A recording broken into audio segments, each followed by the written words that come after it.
माब्लाबाबो गाज्रि आखुनि मानसिजों मोजां मोननायखौ फोथांना लाखिनो हाया। माब्लाबाबो गाज्रि आखुनि मानसिजों मोजां मोननायखौ फोथांना लाखिनो हाया। थांनानै दं नाथाय गोजोन खुसि गैया। थांनानै दं नाथाय गोजोन खुसि गैया।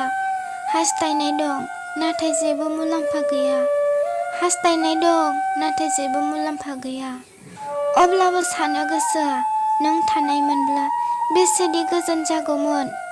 अब्लाबो सानो गोसोआ नों थानायमोनब्ला बेसेदि गोजोन जागौमोन बे आंनि लोरबां जिउआ। नाथाय दायो नोंजों नेवसिजानानै लाइमोन बैसोआ लाजिनांदों। ससे लामानिफ्राय हारसिङै उनफिननांदों। गोदो गोदो नोंखौ गोसोखांनानै आं गावखौनो बावगोमादों। गोदो गोदो नोंखौ गोसोखांनानै आं गावखौनो बावगोमादों। मेगनाव मोदै बोहैदों। मेगनाव मोदै बोहैदों।